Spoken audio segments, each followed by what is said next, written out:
Hello there, and welcome to Gooner U, where there are no degrees because the learning never stops.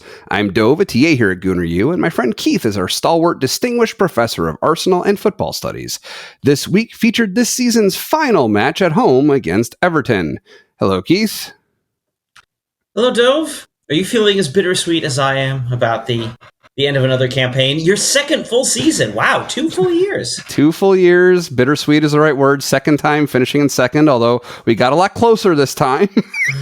So very took it to the end. I tell you what, I am going to do my very best to be as positive as possible today. I said this yesterday. Like there is time, and we'll spend it, of course, sometimes with sort of reconsideration and lamenting lost chances and things like that. But the fact is, we had a pretty fantastic season, and I always find the end of the European season weird because obviously, as an American raised on American sports, our seasons don't end with the regular season, or if they do, that means your team stinks and you can't wait for it to be over. But really, if you're a team sort of like where Arsenal is, you'd be sort of getting yourself set for the playoffs, right? Whereas with the Premier League season, it just stops. Well, because the playoffs happened already, right? It was the FA Cup and the League Cup, and we didn't cut it. It's one way of looking at it, right? Well, I mean, they're different in the sense of like the in an American season, or even in the playoffs, or like for example, even in Championship, the playoffs build onto the season that has already happened, as opposed to the FA Cup and the League Cup and the Champions League. They run concurrently, so at the same time, but also are like completely different competitions. It's there's no connection between them and what has happened right in the course of that season. So yeah. I just find it very odd, but luckily it happens in May when the weather's nice, and it's the way they've done this last day with the timing and the time of day. It was around the middle of the day, so it was a really pleasant afternoon, late morning, midday afternoon in May. So it's going to end. It hopefully adds to the festive atmosphere, or semi-festive atmosphere. So what ended up happening for me was the matches started at 11 a.m. Eastern time. And I had a Little League game scheduled for 1 p.m. Eastern time. Now, of course, I make the schedule. Like, technically, if I'd foreseen this months ago when I was making the schedule, I could have done things differently. Maybe if I'm still coordinating the division next season, I'll consider it. But what that meant was, technically, the match would have been over by the time our game started, but because I'm the coach and I need to get there early, I would have had to leave before the end. And I made the call that I'd rather not see any of it until later than watch the first 2/3 and then have to walk away. And who knows how good or bad I might be feeling as a result of not knowing what's left and how we were at that point. So I basically ended up watching it at about the same time as it occurred in England. It was around 5 or 6 o'clock that I was watching it. So, I felt the time of day here matched when it had happened there. So, and as usual, kept yourself away. It's interesting. Yep. So I guess I have a curiosity, because we'll talk about this with the game. Did when you did the rewatch, or you watched sort of the replay, I mean, did they include the same cutaways and updates that were? I assume they did. Okay, I figured. So and it actually you were following what was happening. It actually was confusing enough. So my son ended up watching with me. I think part of it was he was sick and didn't feel like getting up off the sofa. He didn't have the energy to resist watching, but he did end up watching the whole thing and was paying attention. Like it wasn't just like he fell asleep or something. Like he was alert and watching and asking questions. And one question that he always asks is it live? Like he doesn't quite get that. No, like when I hit play and we watch the game when I want to watch it, he hasn't quite formed that connection. That means it's not live. But this time he was asking it because he saw on the top corner of the screen that it said live USA, or whichever network was carrying this game that had the network logo on it. Yeah. So I was like, no, it says that because it was recorded live, but it's not actually live for us now. Yeah. But yeah, I did stay spoiler free, but I think it was basically the exact feed that you would have watched on USA Network or whoever carried that match. That was it. Yeah, they showed the it was weird when Man City scored their first goal. They like cut away and were trying to show the replay, but they cut to a part of the match that was like in the build-up before the goal, and they kept on playing it, and there was no goal, and they had to cut back to Arsenal, and then like in the background fast forwarded it. So yeah, I saw all that, rough edges and all. Okay. Interesting. Yeah. But so no, I got the full feeling as if I was watching it live, especially because I did not know the result. I used the full extent of my powers to keep the world outside at bay. And I watched it unspoiled. And so, yeah, it was the same experience as if I'd done it live, except not with, anybody else outside the house. So, yeah. I mean, I have to say, obviously, we've sort of. If at this point, if you're watching it, Manchester City won, therefore they won the league. Which I have to say, I can't say I was terribly shocked about. No. Especially given they scored early. I think at halftime, someone around me made the comment of, because at that point the games were, they was 2-1 at that point. I think was it 2-1 or were they still 2-0 at the half? No, because they scored right about the same time, right after we did, right after Tomiyasu leveled. We'll get to our game, but someone made the comment as well. Look, if they do it, just make it quick. Score like in the first 10 minutes, just get it over with. But don't drag this out. And but yeah, it was kind of an interesting, it was very surreal in a lot of ways trying to watch all of that. And you're putting your faith in West Ham to get a result at City, which was unlikely. Let's just say that it was unlikely. Yeah. Yep. And we ultimately ended up doing our part. It took a little bit, but we did get there. Eventually got ourselves in. Yeah. Well, I mean, we scored 3 goals. It was just unfortunate that they weren't all in Everton's side of the pitch. Yeah. But we're getting ahead of ourselves a little bit. One thing that I do want to mention to our viewers and listeners, we are now on Instagram. We have the account GoonerU Show. So what we've been posting as YouTube shorts are also on our Instagram account as Reels. So if you like getting videos in a feed that way, you can follow us there. So please do. That's another place to check us out. And that plug is all that I really wanted to talk about before we talk about the match. So let's get to the match proper. I alluded to the first goal scored by us. That was not for us. So the party yellow card that led to that free kick didn't seem questionable to me. That seemed like a pretty straightforward yellow card, right? Oh yeah, it was one of those. As soon as he did it, I was like, "No, that was good.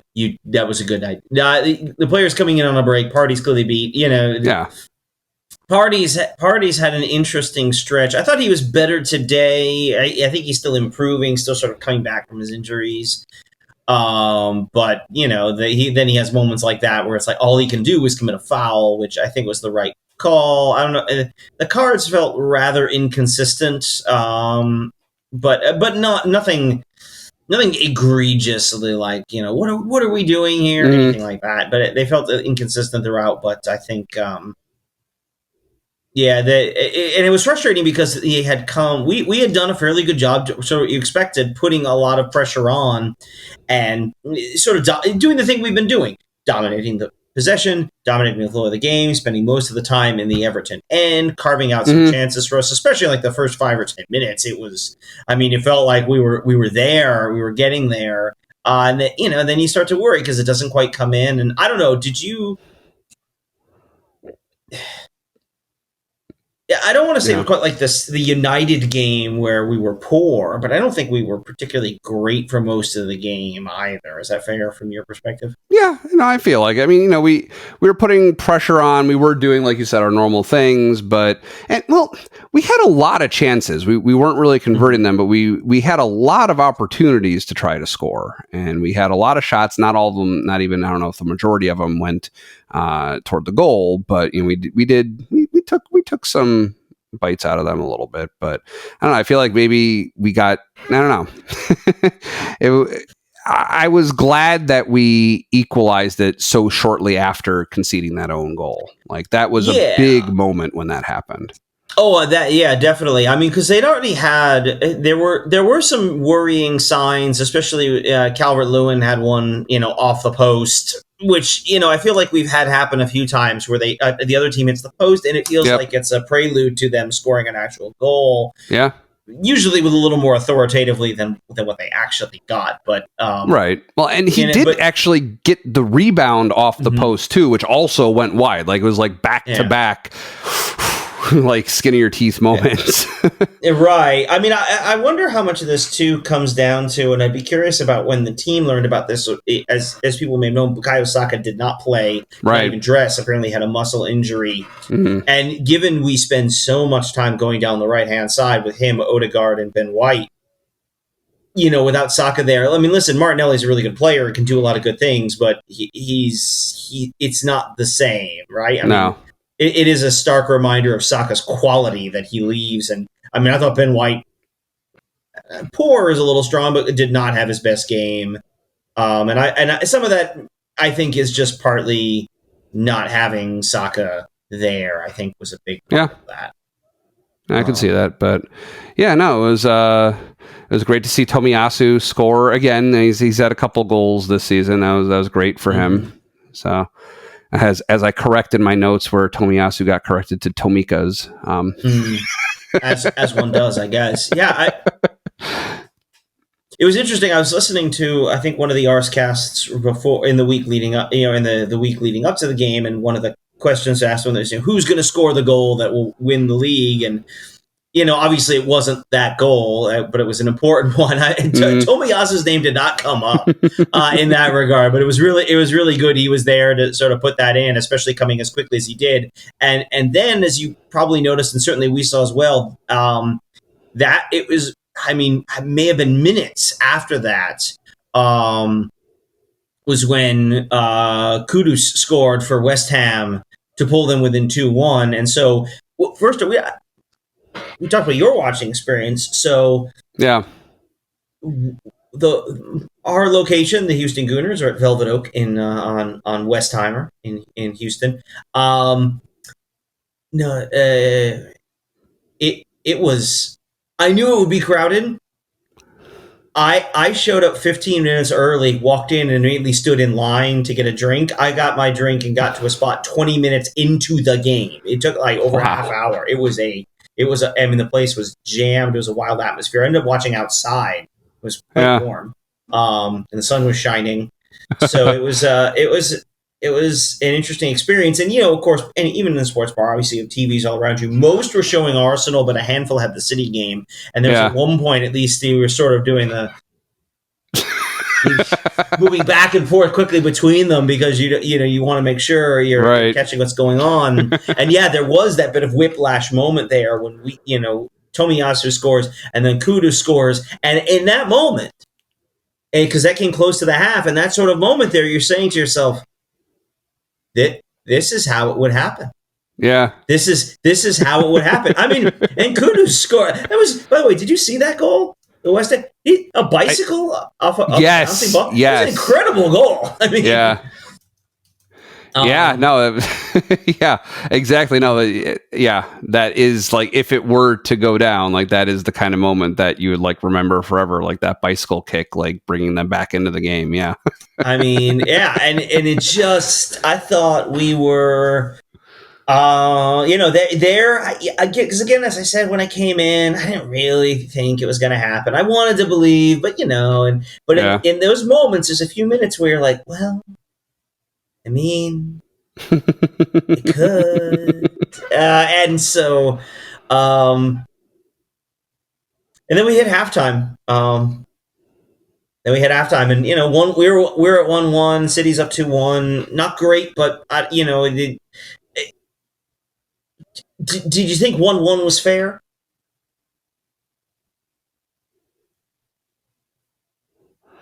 No. I mean, no, they hadn't really threatened that whole match. Like, I don't think if it weren't for the unfortunate deflection off of Rice's head. I don't know how much it's a deflection, how much it was like a misdirected header. I don't know how intentional that contact on his head was. I don't think it was quite a Ben White situation from way back this season, but it was closer than that than I would have expected from Declan Rice, but I'll give him the benefit of doubt on that one. But you're never going to let Ben White live that one down, are you? No, I try. I like him. I do think it was because I think it's accidental because you're in the wall. All you're doing is kind of jumping up, and so he I think it turned his head like down into the side, like he was avoiding getting hit in the face by the ball, basically. Oh, yes, I mean, and some of that is obviously a reflex. You know, when things coming at you, there's only so much prep you can do to to actually keep your, and also like obviously you want to deflect and stop the goal. Like, no, it's okay if you move your face out of the way. Like everyone understands. Yeah. Oh, believe me, I coach Little League. I'm very familiar with the human instinct to get out of the way of a moving ball, to get, especially the face. Yeah, so I think that was just a completely unfortunate, and you see Raya's flat-footed, but I mean, well, I think he was, but watching it on replay, like he knows he can't get there. Yeah. I think that's all it was. I think he judged early on. I was like, there's nothing I can do about that. Mm-hmm. That's the way I read his response to that. I mean, that's definitely part of it, but I think he's moving and the ball's moving in the other direction. I think it's some of that you wonder, and you're kind of curious to pick his brain in that moment. How much of that is because you wonder how fast can you do that rational calculation to just say to yourself, no, and how much of it is you just get caught and you freeze. Like you're not even, you don't even have time to process it. It's just all you realize is, I don't know what to do. And you're on to the next. You all of a sudden you're picking the ball out of the net. Yeah. So, one thing I wanted to check with you on before we move on to the second half. So this is partially related to Party's first half yellow card, and then the yellow cards that went flying a little bit in the second half. But does yellow card accumulation cross over the season boundary? Like, I was wondering to some extent if Party might think, well, who cares if I get a yellow card today? As long as I keep it to 1, I'll be okay. Right. Yeah. Yellow cards are done. The next season starts plain. I don't know about reds because there's a suspension involved. I'm not 100% on that. It could be a case that a red in the final game could lead to a 1-game suspension. I mean, the idea of a suspension crossing between seasons is not unheard of. Yeah. Usually you talk about suspensions for or for like more serious conduct, but or off the field problems. But I don't. A red might carry over, but yellows are white clean at the start of the season. Yeah. So yes, taking a yellow, who cares? Right. Especially as you said, no playoffs.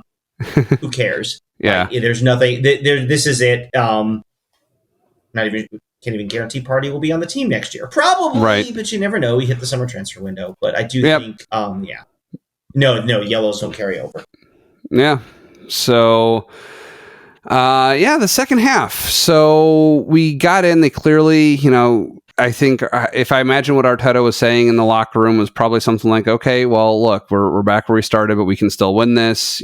Keep your heads in the game. Like, just talking them up. Like, hey, look, Manchester City is only 1 down. Like, this is not unthinkable. We could do this. And I kind of wonder. Just a thought on that. I kind of wonder. Because there's a lot of different schools of thought about how you address that kind of scoreboard watching. Yeah. Obviously, I think with the way things are today, and of course everyone in the stadium has a phone and all of that, like there's no way you can avoid that. I mean, there are old stories, and you'll hear this in not just in soccer, but you'll hear it in other, in American sports, like coaches telling people do not give score updates, shut off the scoreboard, like don't do that because they don't want their players to think about what's happening elsewhere. They want to focus on our game right here. This is what we have to do, and then you can find out afterwards whether it mattered or not. And obviously these days, but I wonder, so obviously they knew what was going on. They were aware of it. But I wonder to what extent, if you're Arteta, do you make mention of it at all? Or is this the kind of thing where I'm not going to focus on that. I'm going to focus on us. We need to, we had enough to focus on at 1-1. So. Yeah, I could see it going either way. I mean, clearly, if Manchester City was ahead, 2-0, 3-0, 4-0, no, they can only hurt you to dwell on that. But to me, I would think that the hope would help inspire them to do better. But I don't know what his strategy is. Yeah. Yeah, I mean, I think a lot of the troubles we saw with the team were some of them should credit to Everton, which showed up to play, which is not atypical of a Sean Dyche team, and one that will defend resolutely, as the English like to say. And they did that. I thought they were good defensively. They didn't give us a lot of. We took a lot of long range shots in part because we weren't getting a lot a lot of good looks from the box. And those were frustrating. Braithwaite was there all over the place in the box, knocking things out. A couple times, I think he took them away from the keeper a little bit, but which was an interesting thing to see. But overall, I mean, they some of this was our nervousness, and some of it was Everton was here. They were a part of this game. Yeah. So, it's kind of skipping through, basically I think the next really notable moment was Urian Timber coming on for Ben White, and Smith Rowe for Party. We haven't seen Smith Rowe a lot this season, but clearly we've seen even less of Urian Timber. So that was pretty cool. Yeah. The Timber thing, I saw a comment somewhere he makes him feel like the answer to a trivia question, right? Who played in the first and last game of the season and nothing in between. But the unfortunate thing is he has to come on for an injury to Gabriel, which I thought in some respect with Saka being hurt and Gabriel getting hurt during the game, we felt a little stretched as a roster in a way. Right. Tested in a way in terms of injuries that we really hadn't been this season. I mean, maybe that's a commentary on, Party being out for so long. We just kind of accepted that he was going to be gone. But missing Saka, let's put it this way. I was going to say given what was at stake here, it must have been pretty bad if Saka isn't even on the bench. I mean, he wouldn't have been on the bench. He would have played. And he would have played as long as he could have. And for Gabriel to come out, too, did not look particularly good. I know both of them are looking ahead to summer tournaments, Gabriel at the Copa and then Saka in the Euros, both important pieces of teams that feel they can win those tournaments. So it'll be very interesting to see. And I doubt we're going to hear a lot from Arsenal now because there's no more games. There's no reason for Arteta to have a press conference or to ask questions or give injury updates or anything like that. So I guess we won't know anything until we get closer to those summer tournaments. Yeah, but no, I mean, so for Timber, I really can't say I remember how he did in that first match before he got injured. It was the first half, I think he got injured, right? I think it's 50th minute, I think. So close. That. Yeah, early second half. I remember him being lively and good and being excited, like, ooh, this is going to be fun. And then he got hurt, and that was so very sad. Yeah, and that's overall how I would describe his presence in the late second half of this match was I'm excited to see him play more. He definitely looks like a good player who will hopefully have a strong place in our lineup next season. He's kind of, again, you hate to do we'll do the retrospective bit in a little later, but you hate to sort of think, what if we have him just one more body, does he make the difference, in one of those dropped points games in the draws with Spurs and Chelsea and the poor performance, the loss to West Ham, the one we lost at home to West Ham right around Christmas. Hard to say the Fulham games because we were just kind of crap in both of those. But who knows? Maybe it makes a difference. Maybe we steal a point. I don't know. We'll get retrospective in the second half of the show. But it was good to see him. I'm glad he's back. Glad he's feeling it. I'm sure he'll have a summer to get fit. Actually, I have to look and see if he's being considered or is likely to play for the Netherlands. I almost said Norway, the Netherlands, this summer. I'm curious to see that. So then really the only other thing that I would want to talk about from this match was the build up to our second goal my notes initially said that Jesus got the ball away with his body and played it forward. Originally, like on the first watch through, it looked to me like it hit his body, like it was like the left side of his chest or something knocked the ball down, right? And then, so they start saying it's a possible handball. They're bringing in a VAR check, and they show in replay, like his elbow is like touching his side. He's not making his body bigger. And they said it's below the sleeve or something, but who cares? Like he wasn't using his arm as like a movable part of his body. Like, so that's one of those kind of things that's fluctuated over the years about, they talk about the unnatural and unnatural positions, deliberate, or maybe you don't talk about deliberate handballs because now you're having the referee judge intent, which is, nearly impossible to do. So in a lot of cases, I think that sort of becomes, how do we judge this? And again, there's an element of like the shoulder is acceptable, but down in the arm is not. They use the armpit, the sleeve is kind of the demarcating point. And you watch the replay. So it's interesting. We'll get back to that. When Havertz scored, I actually didn't celebrate because it looked to me like Havertz wasn't celebrating, and I thought he was offside.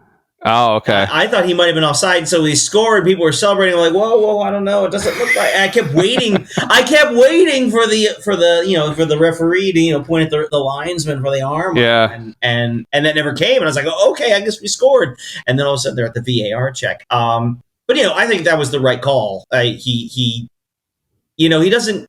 obviously doesn't chest it down. It's definitely up, but it's up high. And his arm is basically stapled to his body at that point. I mean, it's an excellent play. It's a difficult play, but a really excellent one. Right. I think.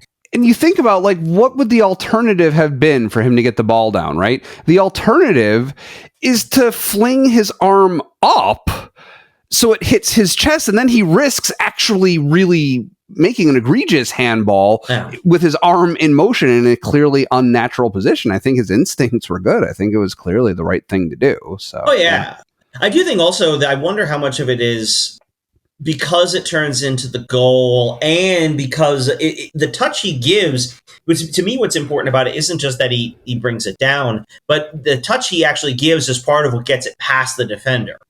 Mm-hmm. So in a sense that touch, is what springs him. And there, I don't mind that. Like, that's kind of what VAR is for, is like, okay, given the critical nature of that play and that touch, I'm okay checking. Mm-hmm. But I think to me, the interesting thing was they went to the monitor, which, the way VAR operates, like, when the referee goes to the monitor, it's like, oh man, this is getting overturned. Like, in fact, he's looking at it as a sure sign it's getting overturned. Right.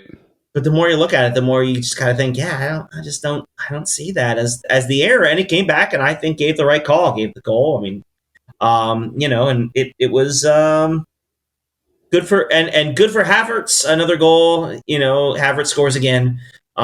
Great play by Jesus. They how do you beat a team that does such a great job bunkering like that? One of the ways is to beat them on the counter. They didn't have 10 guys behind the ball this time. We were able to push forward and beat 3 or 4 defenders as opposed to 7, 8, 9, 10 of them.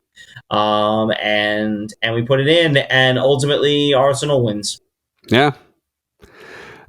Did you want to talk? I just realized we skipped a moment that was significant to me in the first half with Martinelli getting slammed down and stepped on, like, in the box. Do you remember that penalty no call?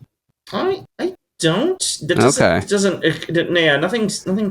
Because basically, I forget who the player was who knocked him down, but basically, like, landed on his ankle and leg, like, pretty severely, to the point where I was surprised. I wouldn't have been surprised if VAR did turn that over, basically, because it looked to me like a clear and obvious mistake by the referee. Like, that was the degree to which I thought that contact was warranted. But okay, I have to say I don't recall seeing that. I don't recall having any real. Like, maybe it wasn't as material as I felt. Yeah. Who knows? Again, there are whole parts of the day that I don't quite remember very well. Not for any nefarious reasons, but just, again, as you said, the atmosphere was so very strange. Yeah. But nothing stands out to me in that regard. So I'm not saying you're wrong. I'm just saying I don't remember. No, sure. All right. Well, So let's talk for a minute about a tool that Keith and I have been happy with over the years. It's called Zencastr. It's something that we use for every episode, and that is, of course, because first of all, it's so easy. It's super easy to record a podcast with Zencastr. You just log in using your browser and start recording a high quality podcast right away. You can record studio quality sound and up to 4K video with your guests. Feel a sense of zen knowing Zencastr's multi-layered backups ensure you always have your recordings in the highest quality, even if the connection is unstable, to which we can certainly attest. It's an all-in-one solution, so if you've thought about podcasting before and gave up thinking you needed a lot of different tools and services, those days are over. With Zencastr's all-in-one podcasting platform, you can create your podcast all in one place and distribute to Spotify, Apple, and other major destinations. So if that sounds good to you, go to zencastr.com/pricing and use our code Gooner, and you'll get 30% off your first month of any Zencastr paid plan. I want you to have the same easy experience as we do for all our podcasting and content needs. It's time for you to share your story. So, player of the match. What are your thoughts on that for this one? Again, kind of an interesting one. I feel like there's two that I kind of want to single out. One is Odegaard, who I think, as the captain, kind of helps drag the team forward. I thought he was key in a lot of ways. But if I had to pick one player, I think I'm going to say Declan Rice, who I thought had a good game, a lot of tackles. I know he has kind of the embarrassment of the own goal, but I thought overall he did a really good job helping push things forward. I thought he did well in this one. But I'd consider Odegaard as well. So yeah, I think I would have to say I'd have to say Rice. Okay. I was thinking of, which plays impressed me most. And I think overall the defensive players caught my attention the most. I think Tomiyasu's goal was beautiful. It was an awareness that you wouldn't necessarily expect from a defender, the way that he sees that the ball is going to be moving to the open space ahead of him. He goes there, he finds it, and he finishes. I think that was really, really good. It would be either between that or did you see that leaping save Raya made? He leapt and caught the ball like toward the middle to beginning of the second half. Beautiful save. Just textbook. He had one save. That one save, I know exactly which one you're thinking of, and he had another. I thought he had another one too. I mean, he's another player. I think those are two. Tomiyasu and Raya, I think, are both good players. I think deserve a shout out. Especially, I think Raya. Again, it feels weird to talk about a keeper that way, and again, it's not a clean sheet. But I thought that was a good save and a big one given the circumstances of the game, right, where it was and when it happened. So yeah, overall, I think I am, I guess with my history, my keeper focus, I think I am overall leaning toward Raya for that one. But yeah, it was the defense kind of made sure that those dangerous situations they occasionally created didn't turn into anything more serious. So that's how I'm feeling about it. So good call there. So yeah, what I am doing right now is I am updating live the tabulation that I have been accumulating today of who we would consider to be our statistical player of the season based on how many times they've been voted player of the week, which we can't say player of the match because, when there's a 2-match week, we do consolidate it into one. So maybe that's a little unfair to the players, but who cares? This is our show, our rules. Exactly. Our show, our rules. It's fine. So, who would you guess is going to be the player of the match or player of the season? I mean, if you had to guess. On the statistical tabulation, I'm going to guess we lean towards Declan Rice. Okay. So I will give you the top 3. And Oh boy, I didn't realize until I was looking at the top 3. We've got like a 4-way tie for third place now. That's not. I have to say that's not terribly surprising, all things considered. Yeah. So going, I guess in random order for third place, we've got Raya with my vote now. He clinches his spot in the top 3. Ben White, Odegaard. and Havertz are tied for third place for how many times we've voted them player of the week. Number 2, so those, and I don't know if I said those, they each had 6 weeks that they were chosen. So they were tied at third with 6 each. In number 2, standing alone in second place is Saka with 8. So edging ahead of them a little bit. And who knows if he played this most recent match, how that would have gone. But coming in number 1 with 12 weeks that he was picked by one. And I did this, by the way, independently. Your votes got added up. Mine got added up when Mike or my father, Israel Frankel, no relation, when either of them were voting. All those votes, each person's vote counts one time. So if you and I voted for this person in the same week, they got 2 votes for that week, basically. But with 12 votes, it is Declan Rice. Good call. Unsurprisingly, I think that is the biggest story of the season for Arsenal. I think his contribution has been immeasurable. It's been great.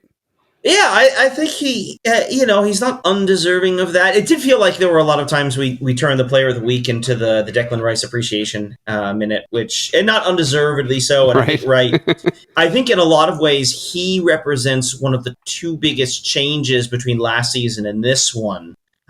His solidity in the central midfield, and then I think the other one would be the other big change. I think from last season was getting a full season of William Saliba in the central defense, which, by the way, we should add, Saliba played every single Premier League minute for Arsenal this season, which I thought they said was the first time an Arsenal player has done that in the Premier League era. I think I recall that. I'd have to...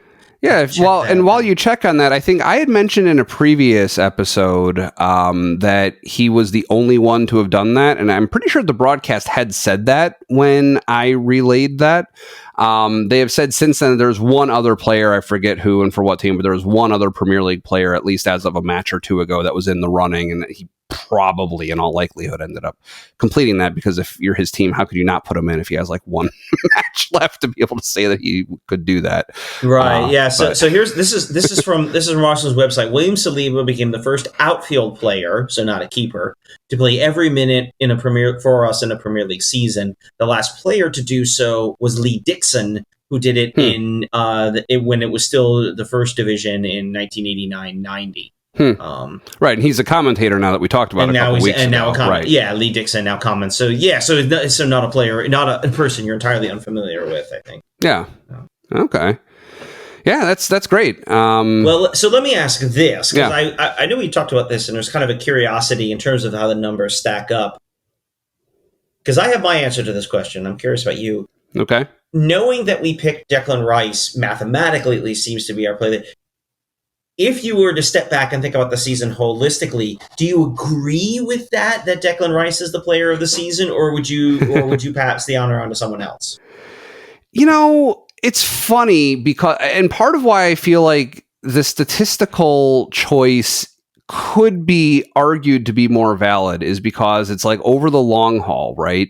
Like there is recency bias and other biases like that where maybe, so if I weren't to pick Declan Rice, who would it be? I think it's I wouldn't say, let me rephrase that. It's not if you weren't to pick Rice. Right.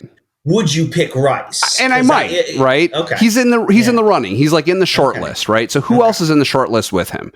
Rice and Odegaard, clearly, but here's the thing. Their contributions are kind of touchy-feely in any given week. That's why we kind of tend to fill them in weeks where there isn't a clear, like, oh, well, he scored 2 goals, we're going to pick him this week, right?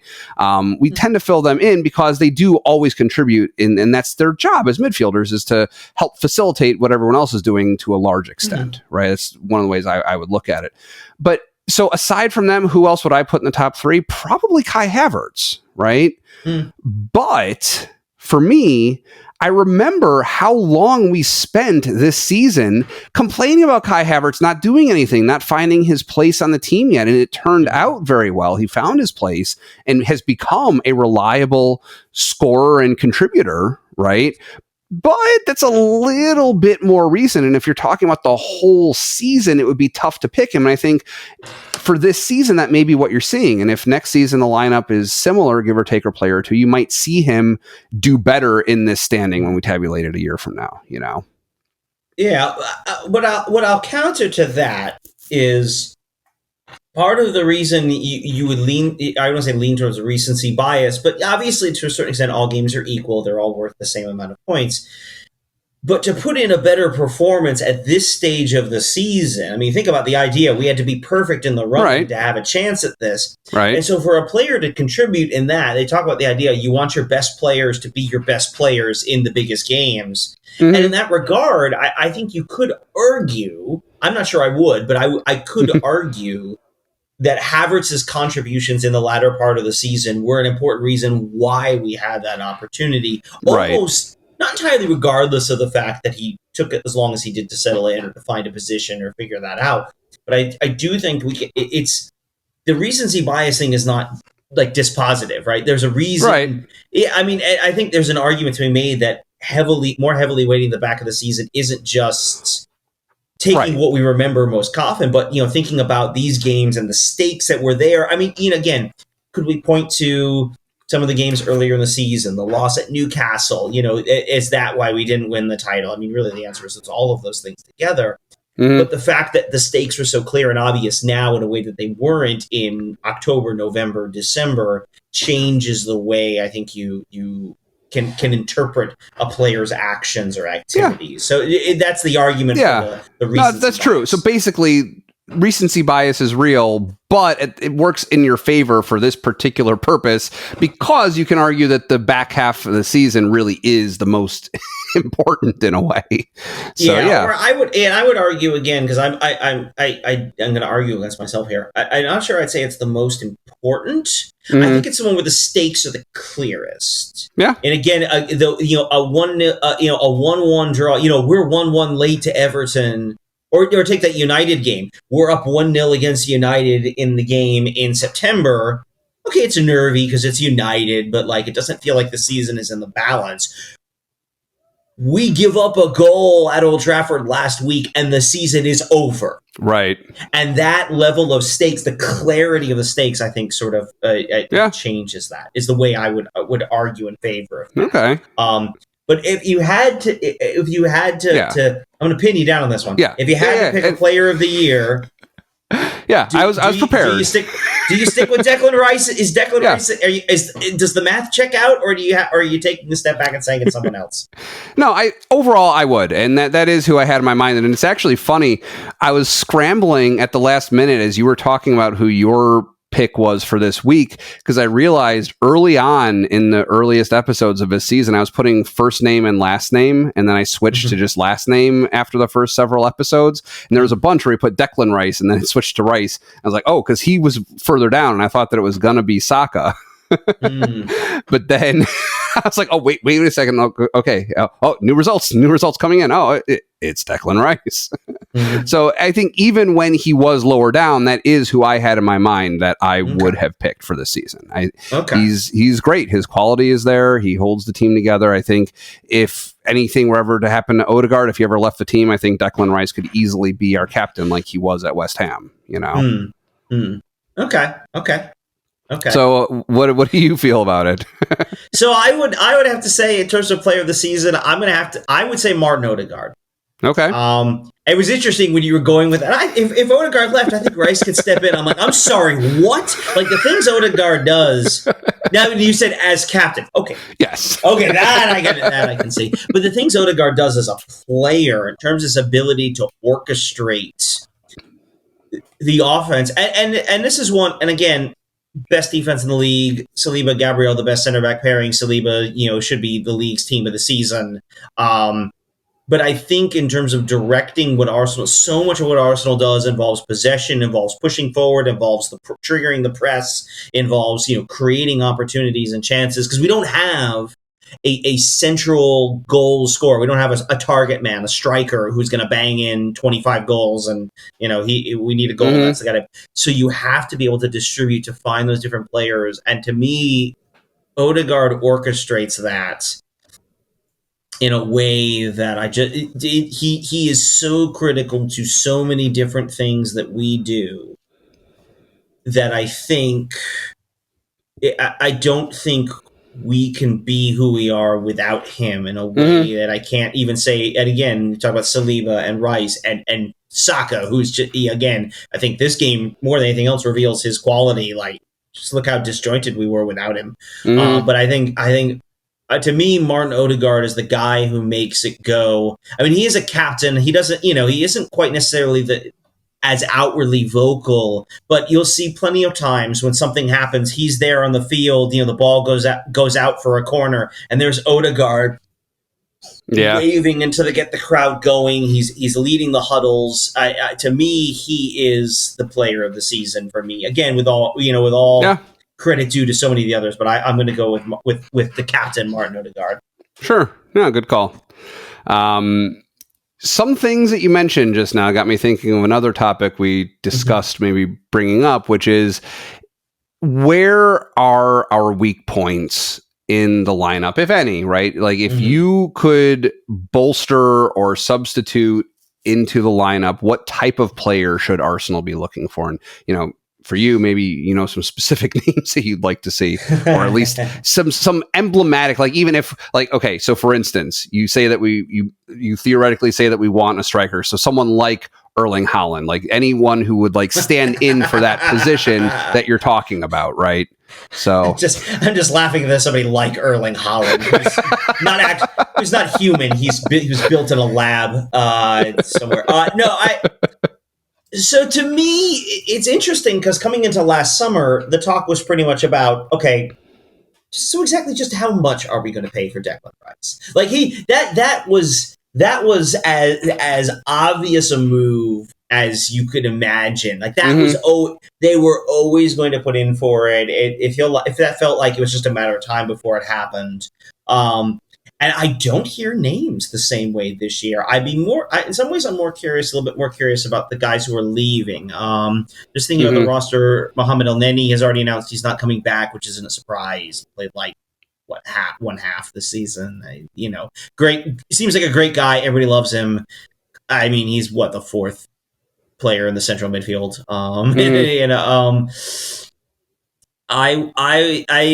In terms of looking, I think you could argue potentially a target man, maybe as a change of pace as well. So, Arteta's always stressed versatility. I would like to see maybe someone more as an outside defender. It feels like we can go with Zinchenko and Tomiyasu on the left, and Ben White and Urian Timber on the right. And to a certain extent, those guys can interchange. Maybe we have Kivior as a central defender. I would argue a central midfielder. And if we're looking for a player I'd like to see us be able to emulate a little bit more, I think it would be Thomas Partey. Because I think this team's ideal midfield involves Rice and Partey together. We spent a lot of the season getting away with Rice and Jorginho, but Partey to me does a little bit more in terms of progressive passing and covering ground that allows Rice to roam forward a little bit more. Then again, that sort of what, like, Thomas Partey is like it's not quite a unicorn, but he's a unique player in certain ways that it's hard to sort of find a direct replacement for it. I think the biggest thing we're looking for this window, though, is going to be depth. Yeah, I don't know that we have a position on the roster. Like last year, there was an obvious hole in the central midfield, and it was going to be Declan Rice. And we sort of saw to a certain extent, maybe we saw Kai Havertz as a Granit Xhaka replacement. I'll be curious to see who goes. It wouldn't surprise me if Reece Nelson, who didn't even make the bench. I mean, he got a new contract at the start of the season, but he didn't even make the bench in this last game. I honestly don't know where he plays. He spent most of the season as Saka's backup, and here in the final game of the season when Saka's out, Nelson isn't even on the bench. Eddie Nketiah is another guy. You just got to wonder, like, when is he even going to play? He played a ton in the beginning of the season. Played, I think he said eight games as a substitute. I think I saw in the second half. I think Ramsdale's gone, so I think we're going to need a backup keeper.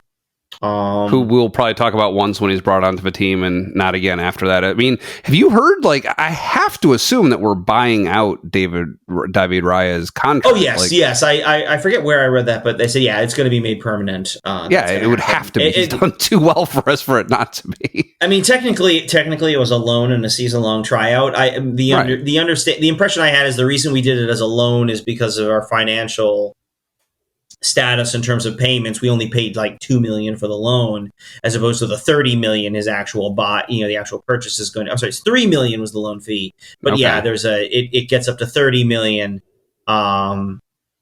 pounds for the full season. As I understand, it was kind of always understood that was what was going to get triggered, and so I think it's just a question of the day they're allowed to do that. Okay. So because it's one of those that'll go into the accounting as far as when it gets counted, as far as the team's balance sheets that you submit to the league. And then that basically means that we've got him for every match. We don't need to recuse him from certain matches. He is no longer alone. He can play every single game, including Brentford. Yep. So that'll be good having as a starter. I mean, we have Karl Hein, as the third string, the Estonian international, Estonia starter. But you're starting for Estonia. That's just a lot and not very many words. I do think it'd be interesting to see where what we do as far as a backup keeper, because again, so much of what we're looking for is depth and reserves. These are players who, by their very nature, are not necessarily going to play very much. Mm-hmm. Which makes it harder to find them. Like you sort of have to, it's sort of like we saw with Sambi Lokanga, with Fabio Vieira, even Jakub Kivior, or even to a certain extent with Leandro Trossard and Jorginho. You bring these guys in, you're like, okay, let's see. And when we call on them, are they going to be ready? So it'll be interesting to see how that. It'll be interesting to see what they look over the summer. Are there parts of the team that you're looking at saying yourself, boy, I'd really like a little more.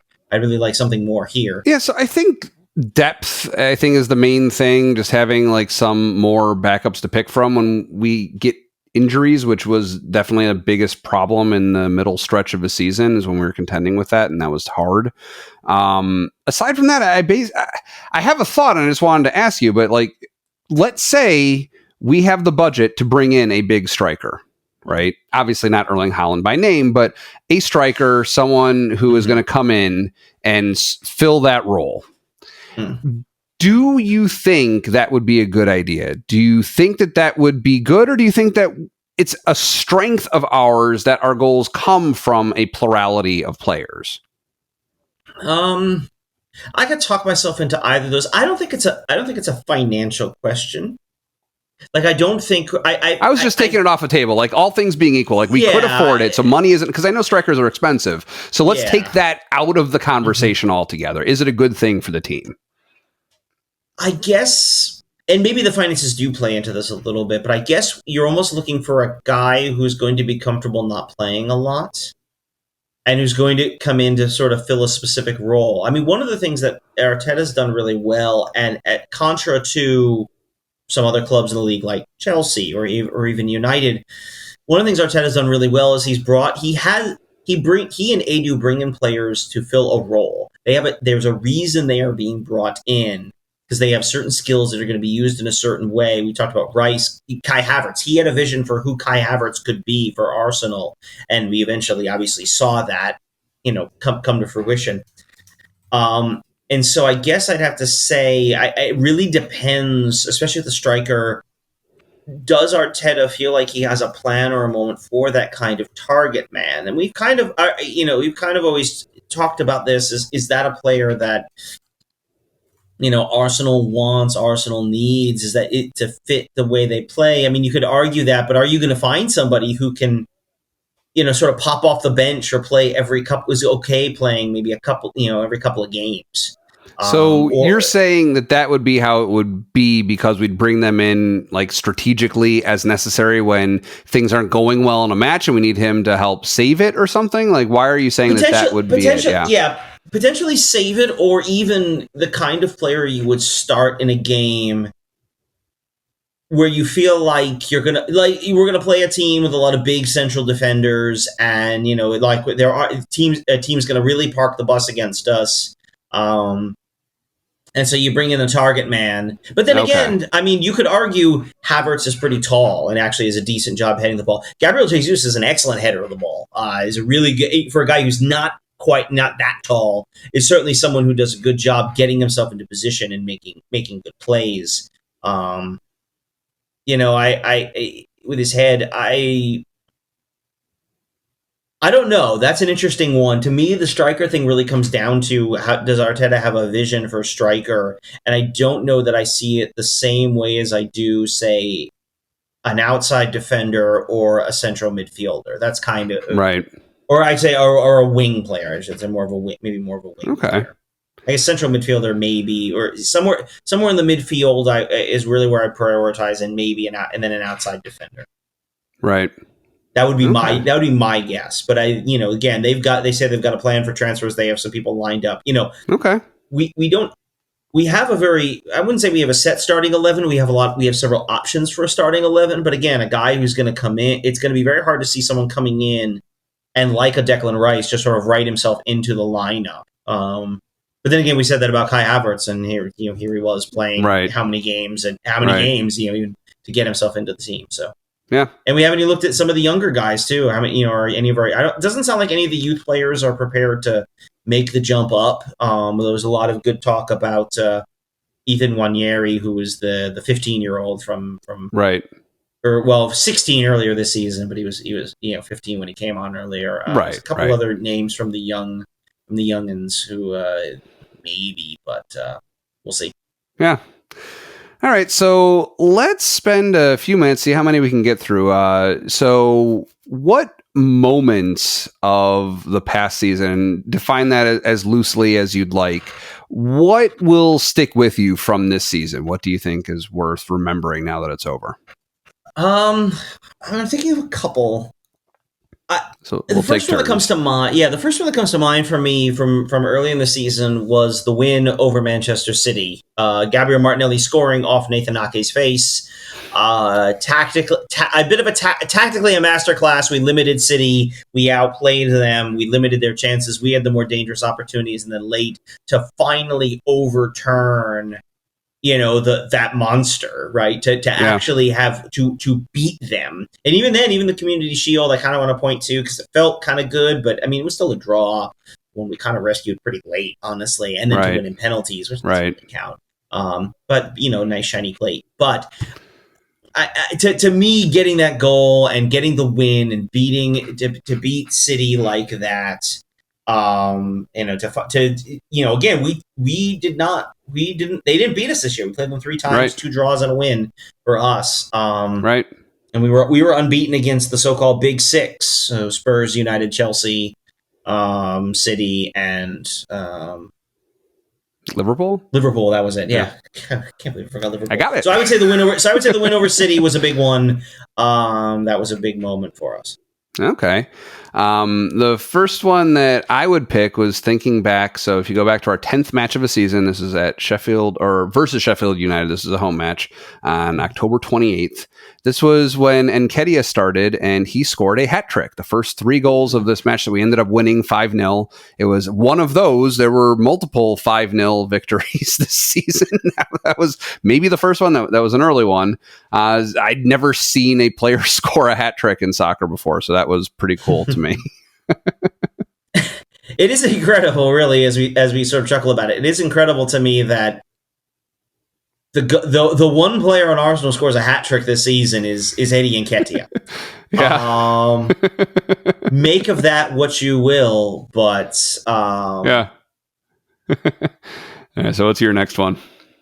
The next one for me is going to be the January trip to Dubai. Okay. That obviously it wasn't a game, but we had a break. We'd come out of a rough patch. That we talk about the end of December. We dropped. It was right before Christmas. We had the draw at Anfield, which felt pretty good, but then that loss to West Ham, a game we really shouldn't have lost, and then an ugly game to Fulham that we absolutely should have lost. and then followed it up by getting knocked out of the FA Cup by Liverpool.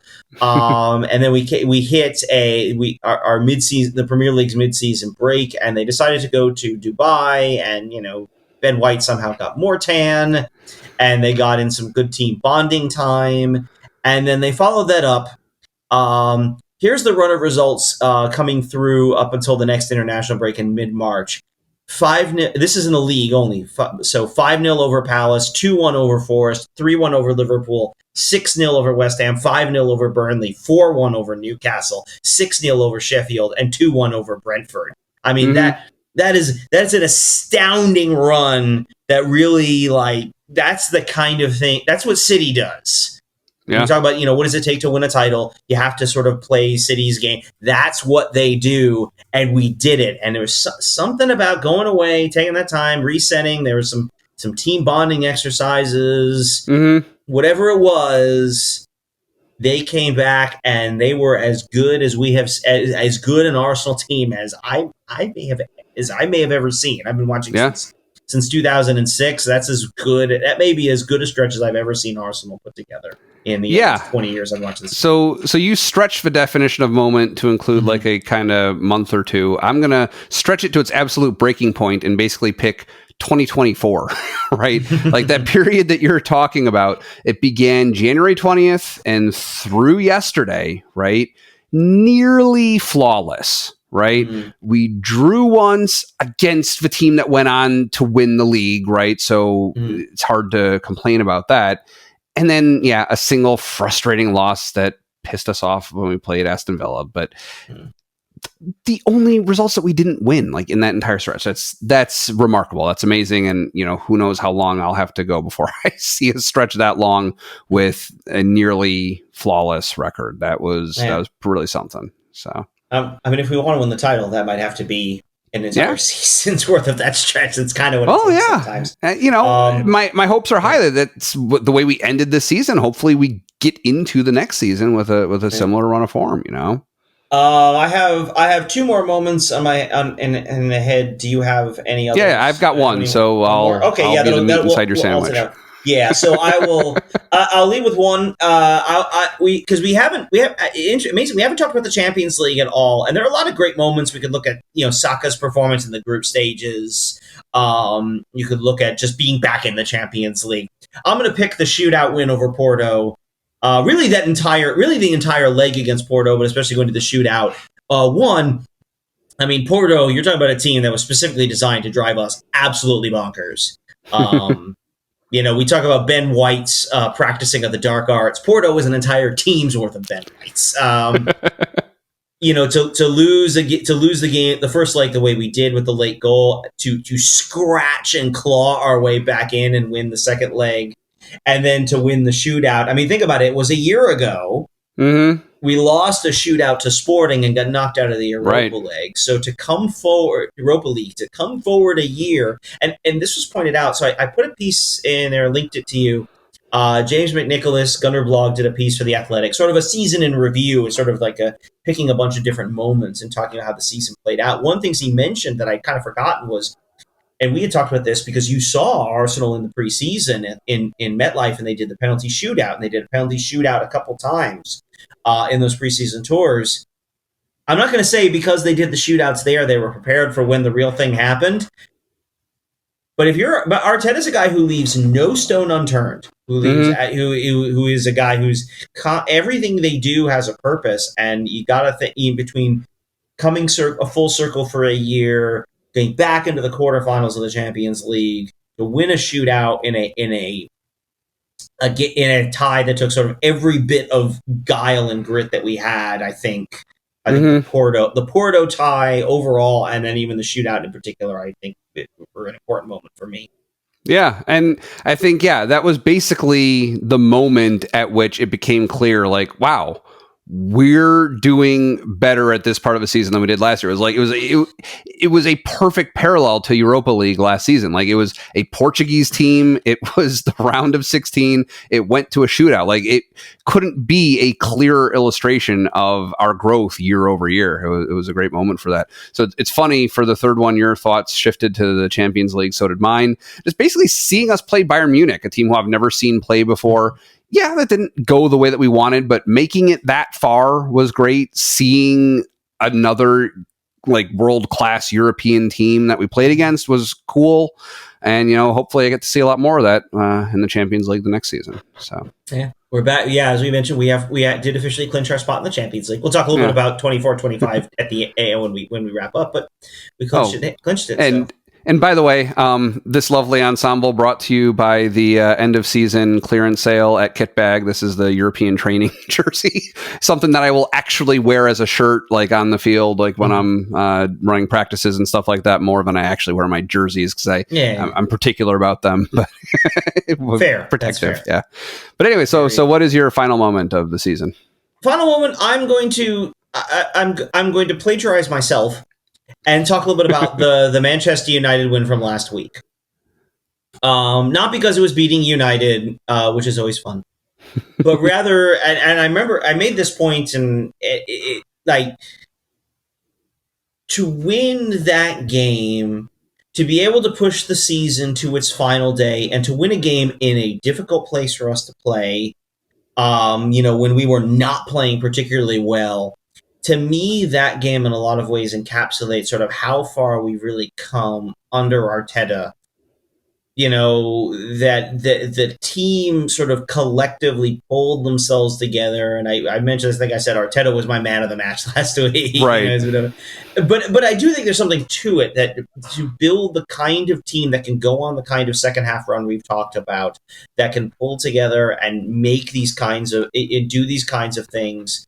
I almost briefly considered the 3-1 win over United back early in the season. Declan Rice got his first goal to win it late. But I think this one, to so many things that we did this season overturned some difficult places. We won at Everton, which was difficult for us. We won at United. We beat City.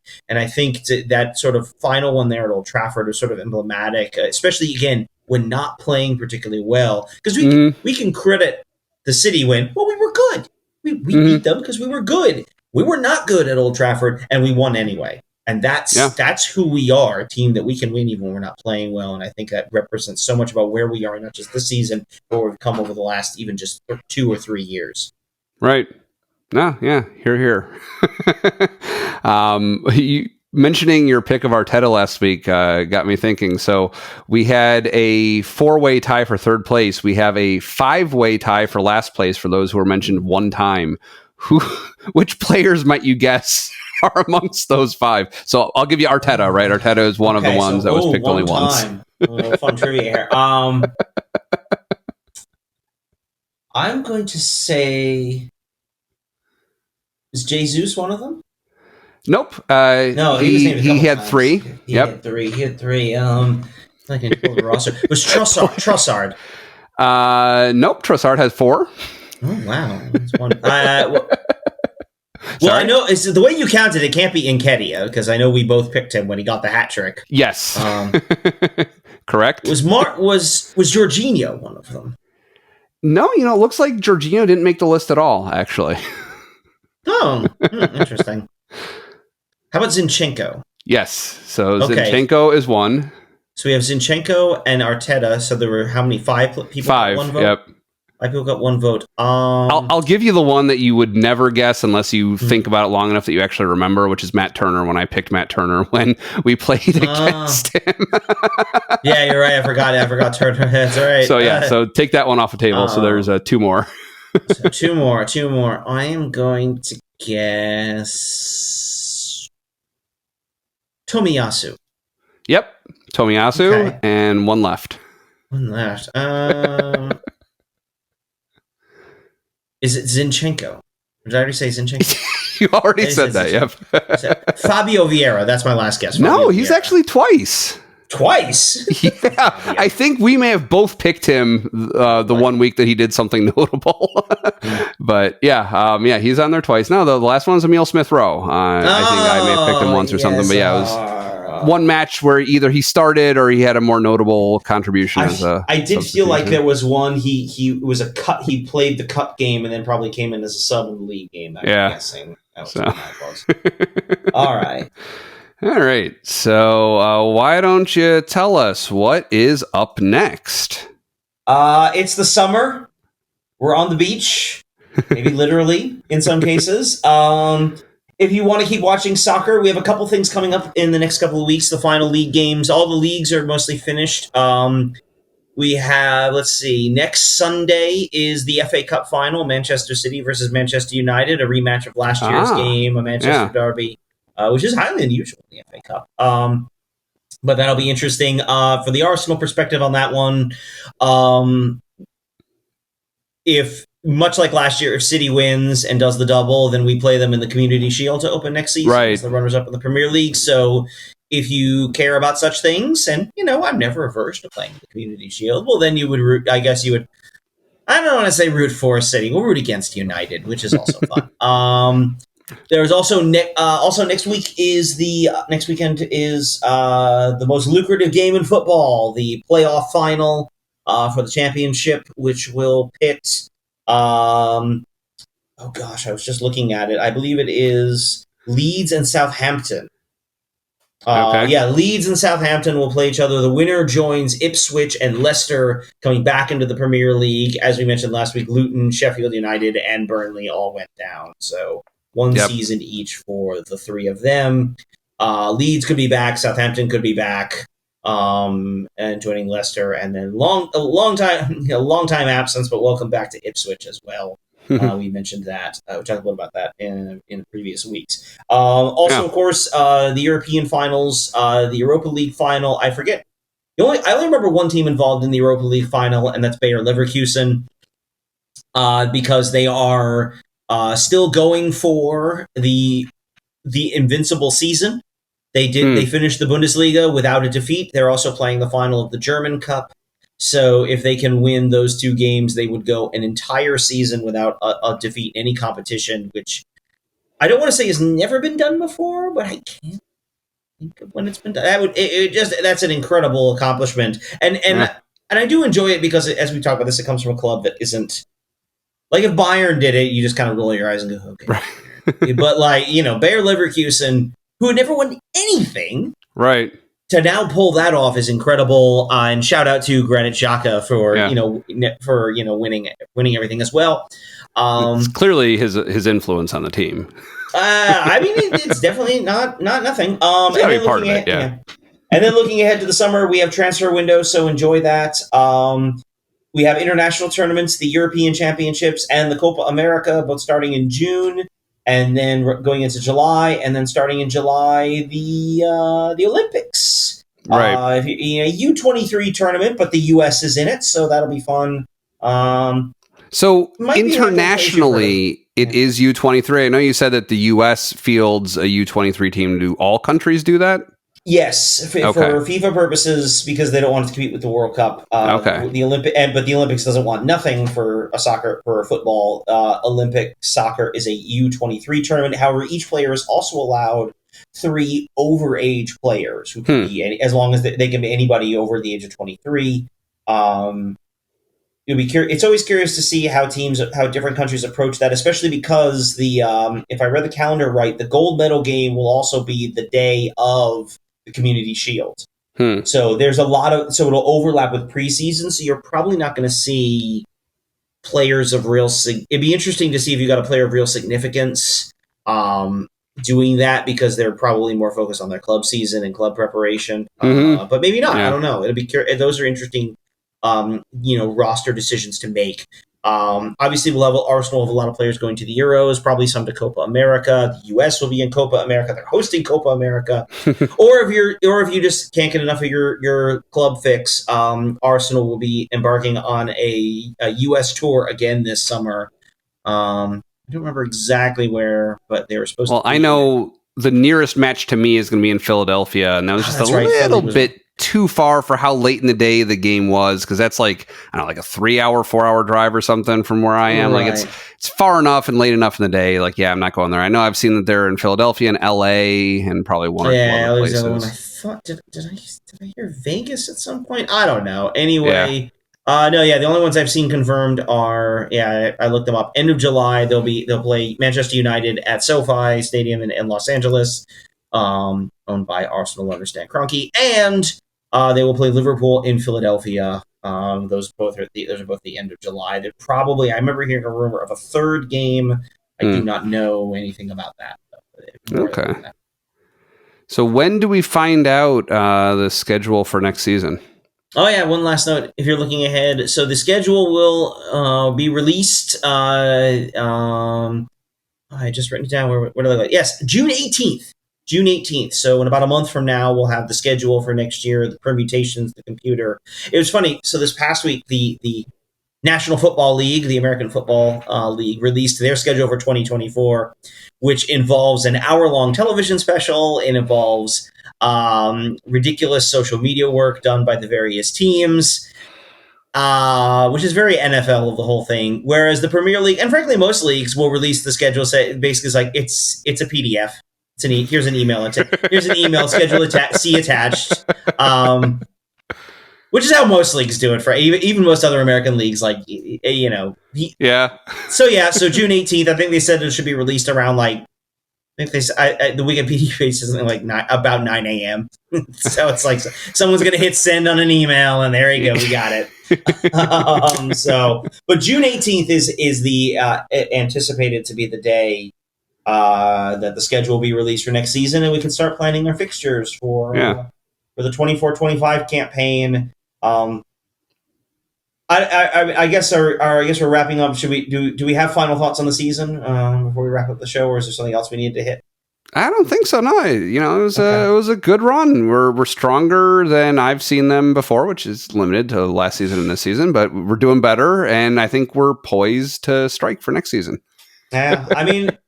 Yeah, it's a mixed feeling because on the one hand, I said I'd be positive today, and I felt I was positive today. And yesterday I was like, look, I'm making the conscious choice to be positive, right? That we won the game, sun was shining, we had a great season, and we did. But it's hard not to hurt. You saw the players at the end of the game; there were tears, the guys collapsing on the field.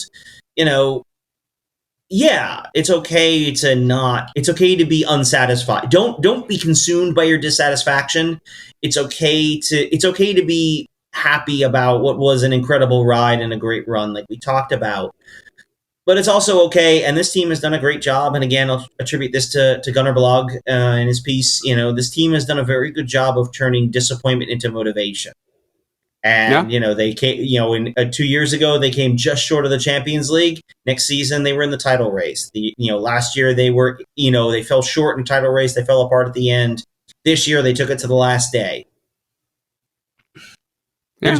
There's no rule that says they have to finish the job. There's no rule that says they have to, that, they're going to take the final step and win the league next year. But as we said, there's no team, this team has done an excellent job of turning its disappointments into motivation.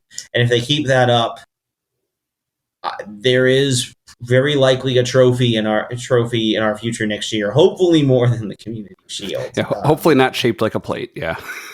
the FA Cup, the league, and yes, the Champions League, I think, are all very much in the conversation. By the way, we should mention one last game to look at, June 1st. Real Madrid, Borussia Dortmund, Champions League final at Wembley, if that sort of thing's your bag.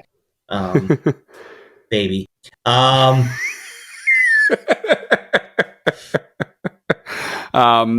that's it. You don't be sad it's over. Be glad that it happened and get ready for next year. Yeah, so for a Gooner U specific note for over the summer, last summer we basically just took a break during the off season.